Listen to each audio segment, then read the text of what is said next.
Muy bien, 7:10 en la mañana. Gracias por la sintonía, gracias por la inmensa interacción que tenemos de los oyentes que siguen la señal de nuestra estación a través de la transmisión de Facebook Live. Estamos en 89.7 FM Estéreo para Pichincha, 88.5 para Manabí, 97.5 para Esmeraldas. Recordar a nuestra audiencia que también nos pueden sintonizar a través de www.radiomajestad.com y esta entrevista la transmitimos a través de Twitter Live, a través de la cuenta @primerahora_S. Recibimos en nuestra mesa de trabajo al abogado Luis Pasquel. El abogado Luis Pasquel es quien patrocina la defensa de Laura Terán. Luis Muñoz Pasquel. Dije Luis Pasquel. Luis Muñoz Pasquel. Gracias, contertulio, muy gentil. Luis Muñoz Pasquel.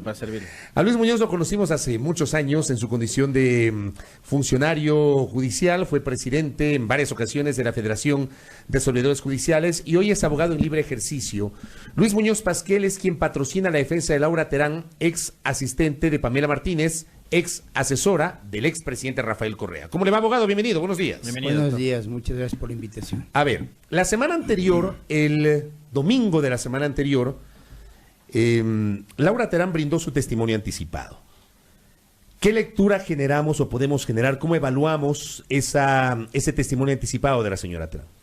Bueno, técnicamente fue la sumatoria de todo lo que durante los 2 meses anteriores ella había venido diciendo, informando a Fiscalía en relación con la verdad procesal de los hechos. Ella tenía en sus manos un documento que, desarrollado y abierto, significaban cerca de 22,000 mails, que fue lo que ella aportó a la Fiscalía para que Fiscalía profundice su investigación. 22,000 mails que determinan qué, que prueban qué. De todo, ¿no? Como por ejemplo. Desde temas del fútbol hasta temas jurídicos y políticos, pasando por el tema de los aportes de las empresas con facturas a la campaña electoral a través de Pamela Martínez. Temas del fútbol. Sí, hay una bronca entre... Sí, igual puse yo la cara, idénticamente igual. Yeah. Ahí hay un tema entre Chiriboga y Negro Paz. Yeah. Entiendo que en algunos sectores del gobierno se generaba una presión hacia favorecer a Chiriboga en contra de Paz. Y esos temas se abordaban en correos institucionales. Claro. Claro, bueno, Sí. digamos, hubo un momento en que el gobierno, a través de los medios incautados y públicos, se hizo de la transmisión de los partidos del campeonato. Me imagino que tenía que ver con eso, ¿no? Entiendo que había algún conflicto aquí en el Ecuador. Yo no estaba en el país. Entiendo que había algún conflicto en ese momento entre el canal del fútbol, alguna cosa de esas, ¿no? Y o sea, yo no he profundizado. Y sobre el tema de Arroz Verde o de estos famosos aportes a las campañas de Alianza País, ¿qué es lo que determinan? Más allá del tema de cruce de facturas que usted ya mencionó, ¿qué es lo que determinan estas pruebas? La entrega de sobres de varias empresas que le entregaban a Pamela Martínez, y desde esa oficina se administraba esos de dineros. la oficina del edificio Concorde. Claro, era primero la oficina de la Unión, que es atrás de la Atrás presidencia, y luego el edificio Concorde en el segundo piso, entiendo. Este dinero lo que se hacía es ir entregando a los candidatos, y los candidatos habrán utilizado en campaña, me imagino, ¿no? Pero lo que se puede corroborar de los mails es que había entrega de dineros y había reentrega de dineros. ¿Ese dinero lo recibía Laura Terán o cómo funcionaba el esquema? Entregaban a Pamela Martínez. Ya. Lo que pasa que en unas 3 o 4 ocasiones la doctora Martínez no estuvo en la oficina, entonces ordenó que sea Laura quien entregue, y en uno de esos sobres que le entregó al asambleísta, creo que era el asambleísta Viteri, entregó el sobre, y él abrió el sobre y contó delante de ella. Laura Terán le entregó ese sobre a Cristian Viteri. Porque Cristian Viteri, que dijo el viernes anterior con nosotros en una entrevista igual en este espacio, que él nunca había recibido nada. Permítame, yo me sonrío porque hace un rato les escuchaba a ustedes. El nivel de nuestros políticos es para la risa, ¿no? Es terrible, sí. Aquí tenemos que darnos cuenta de algo. 22,000 mails no se pueden fabricar en 2 días, cronológicamente, con hechos muy complejos, con detalles muy claros. Es un tema que se guardó en una nube accidentalmente, porque no era la intención de guardarse la documentación. Apareció ahora que hay el juicio mediante un acuerdo que personalmente yo hice con la señora Laura Terán, en la que exigí que para yo intervenir en este proceso tendría que decirse toda la verdad. Oiga, a la doctor, Fiscalía. Una pregunta que nos hemos nosotros planteado durante todo este proceso, desde que se abrió el caso, es ¿por qué solo Viviana Bonilla? Si fue una campaña nacional, 221 cantones, 24 provincias, ¿por qué solo Viviana Bonilla es la única ex candidata de AP investigada? No es la única. ¿Quién más está? A ver, los aportes están entregados a 5 o 6 personas y esas personas son quienes, entiendo, distribuían ese capital. Está Galo Mora. Pero él no era candidato, era secretario de AP. Pero era quien distribuía porque estaba precisamente en el cargo que era para distribuir. Estaba Galo Mora, está Viviana Bonilla y 3 personas más que, ¿cómo es la ex ministra de Obras Públicas? María de los Ángeles Duarte. De los Ángeles Duarte. Solís, ¿qué más? Es decir, y 2 más, no recuerdo bien, porque es un cuadro medio grande de nombres. Yo, ya con los años, uno va perdiendo la memoria. Pero Laura Terán sí se lo sabe de memoria, ¿no? Claro. Ella lo dibujó ahí, porque mucho también se dijo sobre ese esquema. El perfil de Laura Terán es un perfil que yo personalmente admiro. Una servidora pública de más de 25 años, con un carácter de formación metódico. Hay personas así, yo no soy así. Muy meticulosa en todo, por eso es que este mail asoma, porque es todo lo que ella subió, inclusive cosas domésticas en la filtración. Casi 10.000 mails quedan sin uso para este proceso, porque son cosas domésticas, ¿no? Ir a pagar la pensión de los niños, preparar la agenda del día, qué sé yo, comprar útiles de Usted dice 25 años en el sector público. Sí. Nunca con un problema. Nunca. ¿Y cómo se presta para un ilícito ella? A ver, ella es cooptada en el Ministerio del Ambiente para que vaya a trabajar en la presidencia. Precisamente entiendo por esta mentalidad que tiene. Le piden que haga primero un diagrama para preparar las carpetas que entraban a la presidencia pidiendo cargos. Ella hace y lo hace rápido, lo hace bien. Por eso le piden que pase a hacer otro tipo de documentos. Le hacen firmar un acta de confidencialidad en el que se dice, en todos los mails se dice que irá a la cárcel la persona que utilice estos correos electrónicos, y ella comienza a trabajar haciendo diagramas, porque esa es la función de ella. Tiene una gran capacidad para desarrollar este tipo de programas, donde organiza las carpetas, donde organiza estos ingresos y estos egresos, que es la función de ella. Pero ella sabía que era dinero ilícito, ¿o no? Ella entra en duda cuando ve la plata que cuentan delante de él, Cristian. ¿En qué año pasó eso? 2014, ¿no? Creo que 2014. Sí. Estamos 2019. ¿Por qué no lo denunció en ese momento? ¿Por qué ella no dejó el cargo en ese momento? Termina prestándose, pues, si es que es así. A ver, eso hay que analizar con un poquito de... hay que ponerse en los calzoncillos del otro. Yo fui servidor público y por no hacer lo que ella no hizo, me tocó irme del país 7 años, con boleta de captura, y al final ser declarado inocente por el mismo Estado que me había declarado culpable sin juicio previo alguno, con una boleta que no podía eliminar. Y esto pasaba en el país en muchísimos casos. Yo les escuché hace un momento hablar del señor Valdivieso y el giro que toma la investigación. Es la misma vara con la que medían antes, exactamente igual. La Sabatina se convirtió en eso, en un proceso de presión a los jueces y fiscales, y después se actuaba frente a esa presión de jueces y fiscales, que también lo dice en los mails y se ve claramente, y es vergonzoso por no decir otra palabra, cómo se traficaba influencias dentro del Poder Judicial a través de la presión del señor presidente de la República. Eso estaba mal, que la presión del Ejecutivo haga que la justicia y sus operadores actúen de determinada manera, por presiones. Ustedes dijeron algo, pero también está mal que hoy la justicia actúe de la misma forma por las presiones que existe de parte también de algunas autoridades nacionales y de los medios a través de los titulares, porque repitiendo el error no estamos corrigiendo el error. Así es. Simplemente estamos haciendo que coincido plenamente con el círculo nunca se cierre. Coincido plenamente con usted. Cuando yo luchaba hace muchos años, la primera palabra que decía en mis huelgas era la independencia del Poder Judicial. En ese entonces, y joven y quizás no muy comprendido, no me hacía comprender bien lo desesperante que era para un país tener una justicia dependiente y no una justicia independiente. ¿Qué es lo que pasa hoy, ayer y en los últimos años? Y si el Poder Judicial no está en capacidad de nombrar jueces independientes, el país está re complicado. El tema Valdivieso, que No sé si fue o no un error, al final ya dictaminarán en este mismo mes. El juez el tema del general Gabela, el silencio, la manipulación en el tema de Pepe Acacho, que lo veo yo en los mails. Pues no pueden decir que eso no existió, yo veo. O sea, no hay a dónde mentir. La manipulación para poner jueces en ese juicio, que es el de la muerte de Bosco Bizuma.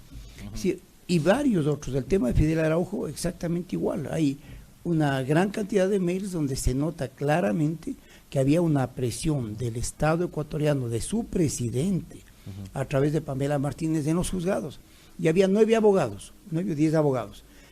Uno de ellos, Robert del Hierro, que era el que iba a los juzgados y mandaba informes, porque aquí es en el único país que se roba, se mata, se asesina con informes y por escrito, con escritura pública.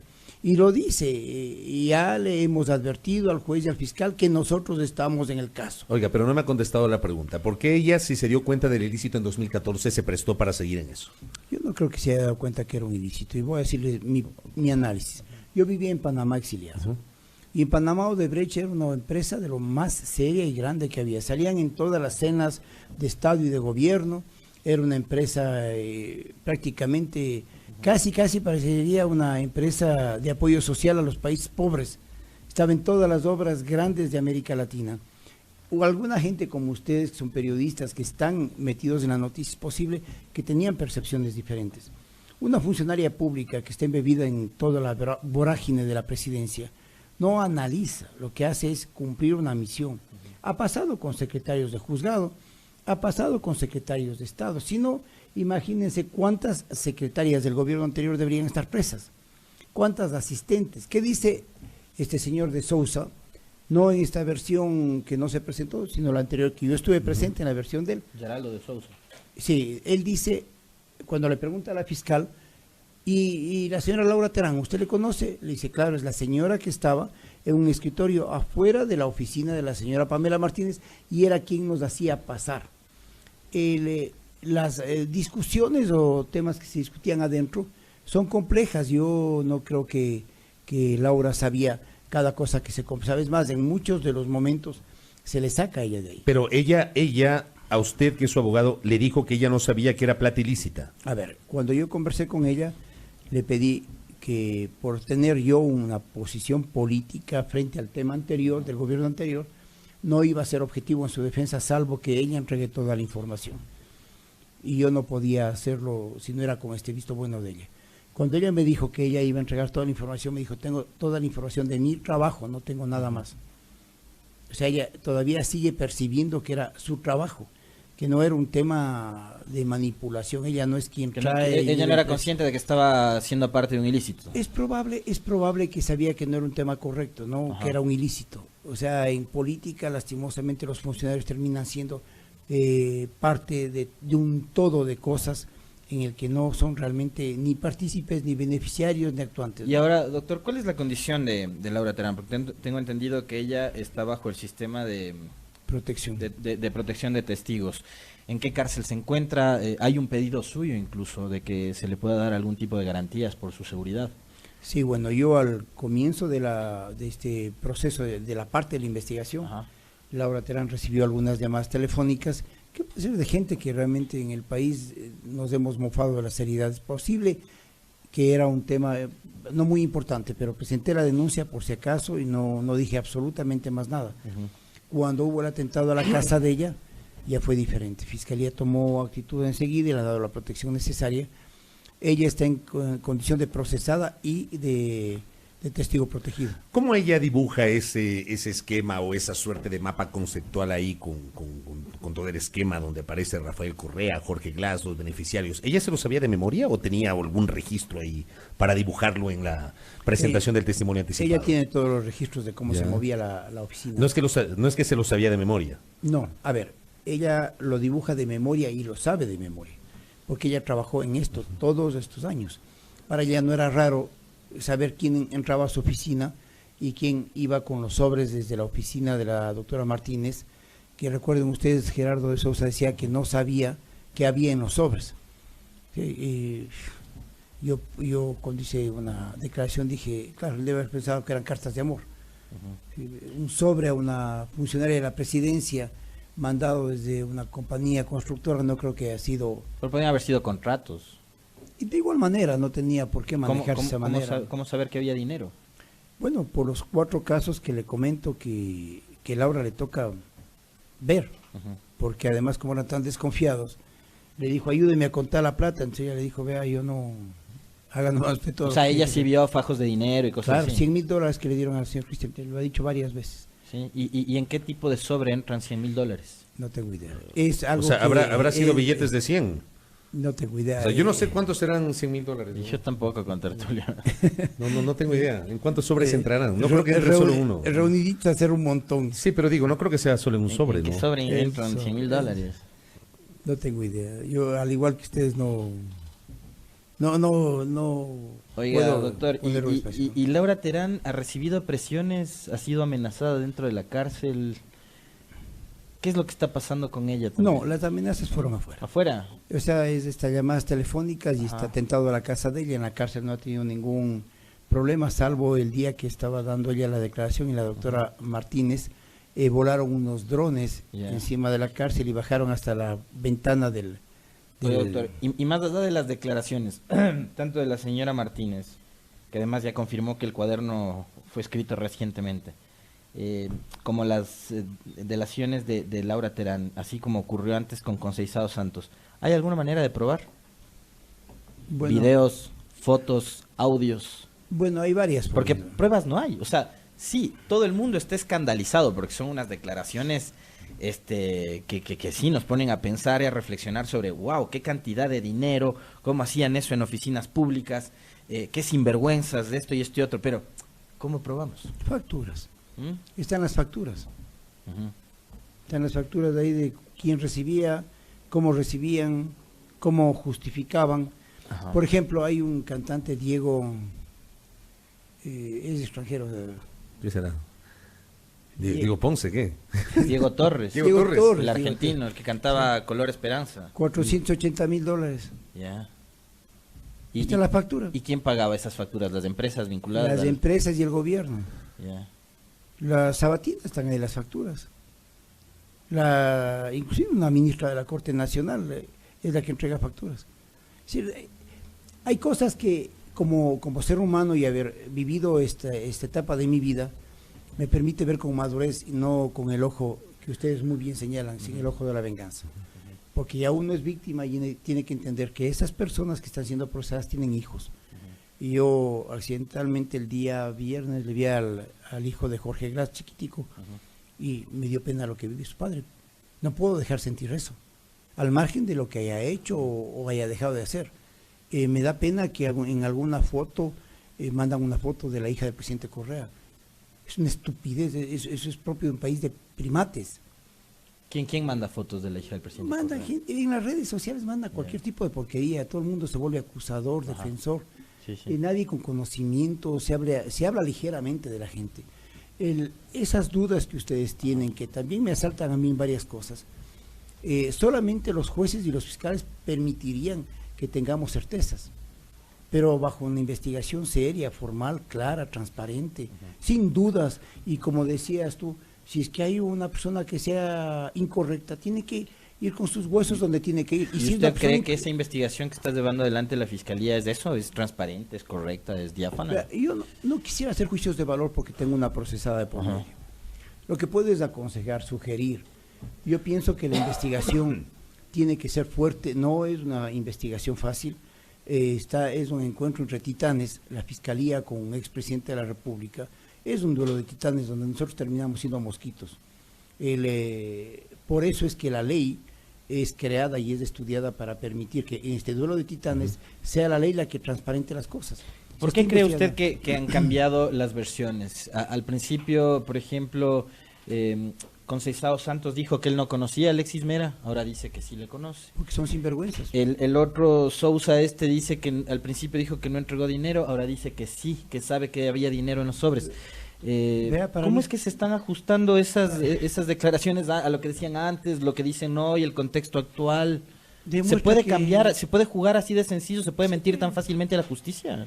Vea, nada pierde este señor de Santos, nada pierde de Sousa, diciendo todo lo que dicen o dijeron.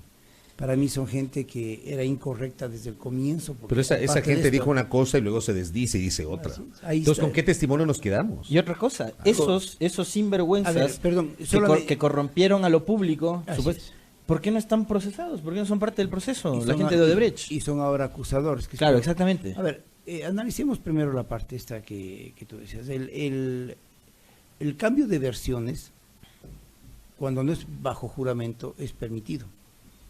¿Sí? El interrogador, que es el abogado de las partes afectadas, puede lograr hacer notar esto a los jueces en el juicio, o ya cuando sea audiencia de juicio, y depende de la habilidad de los abogados. Pero si hay un abogado que pregunta, utilizando esta herramienta que tenemos nosotros, y le pregunta al mismo señor de Santos y le dice, ¿usted le conoció al señor Alexis Mera? No, a Walter Solís, queriendo pasarse de, no sé, y él dice, sí, le conozco por los contratos de Senagua. Es decir, ahí es donde vienen las certezas. A mí ya me queda una certeza. Había las entregas. Y no hay a dónde dudar. Ahora, hay que ir descubriendo en la investigación hasta dónde llegaban las certezas. ¿Sí? ¿Quién es nomás para El tema es que para llegar a esa certeza se requiere pruebas. Así es. Y bueno, pruebas hay por miles. Eso me refiero. Usted que es abogado, digo, ¿cómo yo puedo creer en una persona que primero dijo una cosa, luego se desdice y dice otra? ¿Ya? ¿Cómo puedo creer en ese testimonio? Es fácil. Es fácil porque hay pruebas documentales. Es fácil porque hay pruebas periciales. Este momento debe haber alrededor, yo calculo, de 300,000 pruebas o documentos o testimonios. Ha habido testimonios por cientos. Todos los sábados y domingos ha habido versiones. La Fiscalía ha trabajado duro en eso. Yo no puedo ser en eso ni por un minuto infame y decir, no, aquí hay un trabajo de medio pelo. Y yo personalmente he estado sábados y domingos. El sábado, hace 15 días, estuve desde las 8 de la mañana hasta la 1 de la mañana, trabajando en la judicialización de varios correos. Por ejemplo, en el correo del señor Alexis Mera, hay creo que 5,000 o 5,600 páginas de chat que fueron desencriptadas ahí delante nuestro en el sistema. Pruebas ahí a rabiar. O sea, si por falta de pruebas tienen todo lo que quisieran tener. Abogado Luis Muñoz, para ir cerrando esta entrevista, Laura Terán rinde su testimonio anticipado bajo este esquema que no admite preguntas de las partes. ¿Por qué? Bueno, es un derecho de los procesados. ¿Por qué se lo hace? Por protección a su propio testimonio.